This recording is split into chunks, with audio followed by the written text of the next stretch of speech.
வணக்கம். இன்னைக்கு நாம அக்பர் அவையில நடந்த ஒரு செம்ம இன்ட்ரெஸ்டிங்கான ரொம்பவே புத்திசாலித்தனமான ஒரு கதையை தான் அலச போறோம். ஏமாத்த நினைக்கிற ஒரு தந்திரக்காரன், பாவம் ரொம்பவே மனமுடைஞ்சு போன ஒரு அரசவை ஓவியர், அப்புறம் நம்ம எல்லாருக்கும் தெரிஞ்ச அந்த மாபெரும் அறிவாளி. இவங்களுக்கு இடையில நடக்கிற ஒரு சுவாரஸ்யமான சம்பவத்தை பத்தி தான் பார்க்க போறோம். வாங்க நேரா கதைக்குள்ள போலாம். சரி, இப்போ உங்ககிட்ட ஒரு ட்ரிக்கியான கேள்வி. தொடர்ந்து தன்னோட முகத்தை மாத்திக்கிட்டே இருக்கிற ஒருத்தரை நீங்க எப்படி ஓவியமா வரைவீங்க? கேக்குறதுக்கு ஏதோ காமெடி மாதிரி இருக்கலாம், ஆனா ஒரு கலைஞருக்கு இது நிஜத்துல எவ்ளோ பெரிய தலைவலியா மாறும்னு இப்போ நம்ம பார்க்க போறோம். பகுதி 1.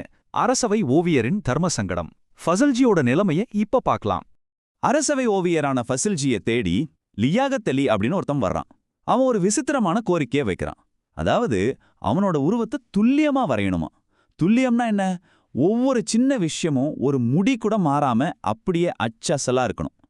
கேட்கறதுக்கு சாதாரணமா இருந்தாலும் அவனோட கெட்ட எண்ணத்தால இது எவ்வளோ பெரிய சிக்கலா மாறுதுன்னு நீங்களே பாருங்க. பகுதி 2. ஏமாற்றுக்காரனின் மாறும் முகம். லியாக்கத்தோட தந்திரத்தை கவனிங்க. இந்த மோசமான சுழற்சியை கொஞ்சம் கவனிங்க. ஃபசல்ஜி ஒரு நாள் முழுக்க கஷ்டப்பட்டு லியாக்கத்தா அவனோட தாடி மீசையோட ரொம்ப அழகா வரைகிறார். ஆனா அடுத்த நாள் லியாக்கத் என்ன பண்றான் தெரியுமா? தன்னோட தாடியை ஷேவ் பண்ணிட்டு வந்து இந்த ஓவியம் என்ன துல்லியமா காட்டல அப்படின்னு சொல்லி அதை ரிஜெக்ட் பண்ணிடுறான். ஃபசல்ஜியும் சளைக்காம மறுபடியும் வரைகிறார். ஆனா இந்த தடவை அவன் மீசையும் எடுத்துட்டு வந்துடுறான். காசை கொடுக்காம ஏமாத்துறதுக்காகவே அவன் இப்படி பிளான் பண்ணி செஞ்சிருக்கான். பல நாள் தன்னோட திறமையெல்லாம் கொட்டி உழைச்சதுக்கு அப்புறமும் லியாக்கத்தோட இந்த ஏமாற்று வேலையால ஃபசல்ஜி எவ்வளோ ஹெல்ப்லெஸ்ஸா ஃபீல் பண்ணிருப்பாரு நினைச்சு பாருங்க. என்ன பண்றதுன்னு எனக்கு தெரியல அப்படிங்கிற அந்த வார்த்தைகள் ஒரு நேர்மையான கலைஞரோட மொத்த விரக்தியையும் வலியையும் நமக்கு காட்டுது. பகுதி 3. பீர்பாலின் ரகசிய திட்டம், அந்த மாபெரும் யோசனை. எல்லாம் முடிஞ்சதுன்னு ஃபால்ஜி நினைச்சப்போ அவரு நேரா பீர்பால் கிட்ட போய் உதவி கேட்கிறார். நடந்த எல்லாத்தையும் பொறுமையா கேட்ட பீர்பால், ஓ, என்கிட்ட ஒரு ஐடியா இருக்கு, நான் சொல்ற மாதிரி மட்டும் செய் அப்படின்னு சொல்லிட்டு ஒரு சீக்ரெட்டான செம்ம பிரில்லியண்டான திட்டத்தை ஃபால்ஜியோட காதுல ரகசியமா சொல்றார்.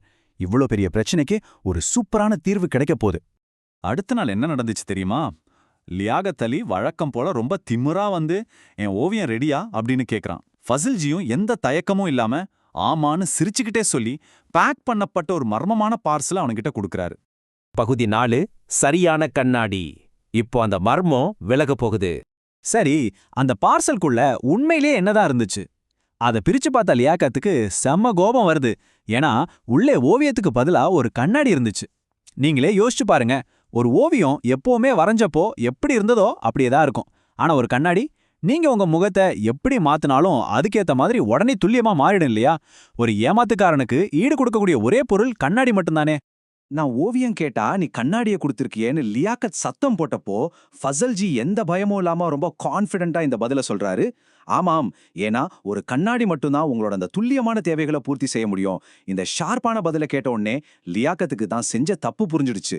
தன்னோட தந்திரம் பீர்பாலோட அறிவால தோக்கடைக்கப்பட்டதை ஏத்துக்கிட்டு 2 ஓவியத்துக்கான பணத்தையும் அவன் ஃபசல்ஜி கிட்ட உடனே கொடுத்துட்டான்.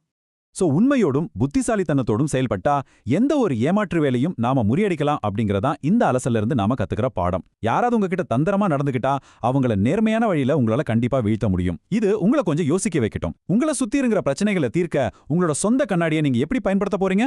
இந்த அலசல் உங்களுக்கு பிடிச்சிருந்தா கண்டிப்பா லைக் பண்ணுங்க, சப்ஸ்கிரைப் பண்ணுங்க.